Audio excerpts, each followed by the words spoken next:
está assistindo Advento 3.0.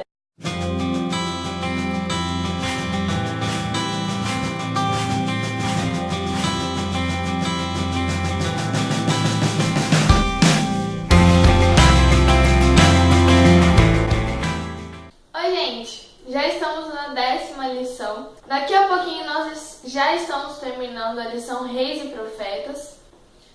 E hoje a gente vai continuar falando sobre Elias, este homem de grande fé, e é a continuação do vídeo passado, da lição passada, no caso, em que ele vai para o Monte Carmelo para realmente pôr o Deus de Israel à prova e mostrar para as outras pessoas que ele era o verdadeiro Deus e que Baal não passava de um ídolo que não ouve, não vê e não sabe de nada. Fé no alto da montanha. Esse título é bem coerente com a história, porque Elias, ele havia se encontrado com o rei Acabe, como eu disse no vídeo passado.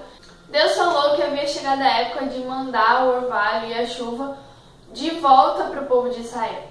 Então, Elias, ele falou até o rei Acabe que precisava convocar todo o povo de Israel para ir até o Monte Carmelo, porque ele queria realmente provar que eles estavam mandados do Deus de Israel, daquele que era o verdadeiro e que eles deveriam adorar. Elias, ele mandou chamar todo o povo e mandou chamar também todos os 450 profetas de Baal, porque ele gostaria de oferecer um sacrifício. O rei Acabe logo obedeceu isso, então foi a todos os vilarejos, a todas as cidades do reinado, e ele chamou o povo e convocou o povo mesmo para ir até o Monte Carmelo. Por que Elias convocou o povo para ir até esse monte? Porque naquele monte dava para se ver da planície, dava para ver o topo, as pessoas que estavam embaixo davam para contemplar muito bem o que estava acontecendo lá em cima, e era um lugar onde todo mundo poderia ver. Ali também haviam sido construídos altares do deus Baal e também havia um altar feito para o Deus de Israel.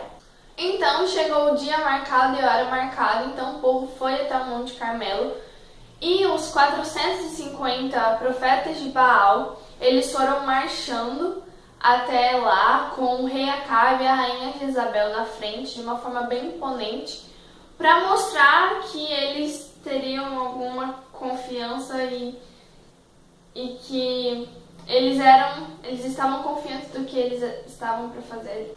Porém, apesar dessa fantasia que eles estavam vestindo, eles estavam com muito medo, porque eles sabiam que ali estava para acontecer alguma calamidade, alguma coisa, alguma revelação mesmo. Era algo assustador, eu imagino, para Elias, porque estavam 450 homens contra ele, porque ele foi a única pessoa suficientemente corajosa para poder defender o Deus Jeová. Porém, apesar de ele não estar com nenhum ser humano ali do lado, existiam anjos magníficos ao redor dele o protegendo. Então, no meio daquele silêncio que estava, as pessoas estavam muito curiosas para saber o que ia acontecer ali. Então a voz de Elias ecoou naquele monte e ele falou o seguinte: até quando vocês vão oscilar entre duas opiniões? Se o Senhor é Deus, sigam-no, mas se Baal é o Deus, sigam-no. O povo não teve coragem de responder uma só palavra e estava todo aquele silêncio.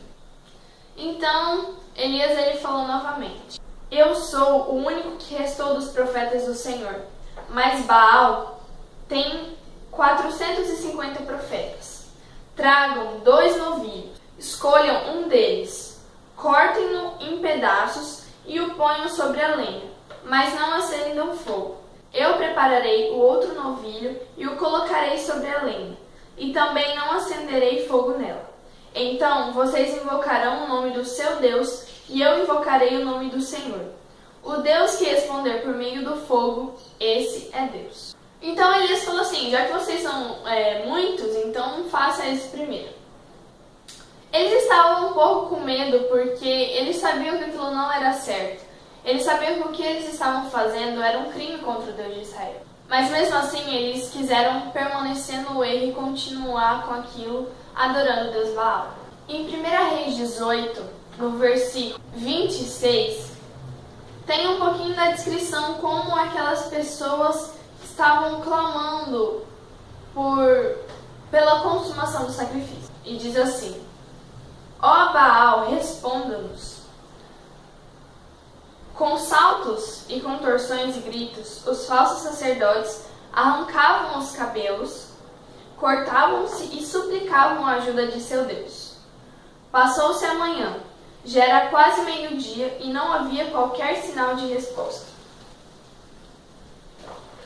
O povo, observando aquilo, porque imagina uma cena das pessoas se cortando, das pessoas arrancando seus cabelos, se contorcendo, gritando, saltando.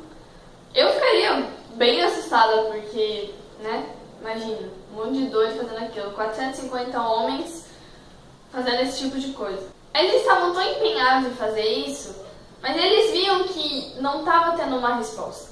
Então eles começavam a pensar em pôr o fogo ali sem Elias ver. Porém, Elias sabia que se eles fizessem aquilo, toda a manifestação do poder de Deus ia abaixo, porque tecnicamente as pessoas iriam ver que Baal era o verdadeiro Deus. Então ele ficou vigiando muito para que isso não acontecesse. Elias foi chegando ao meio-dia, ali indo para tarde, ele começou a rir deles, começou a zombar. O Deus de vocês deve estar dormindo, grita mais alto, ele deve estar meditando, deve ter saído, viajado, para dar aquela zoeirinha básica. Então esse foi o motivo para que eles gritassem mais alto e se cortassem mais, e sangrassem, e arrancassem seus cabelos e fazer tudo o que eles estavam fazendo com mais intensidade. Satanás, ele poderia muito bem ter usado o seu poder para fazer com que aquele sacrifício fosse consumido.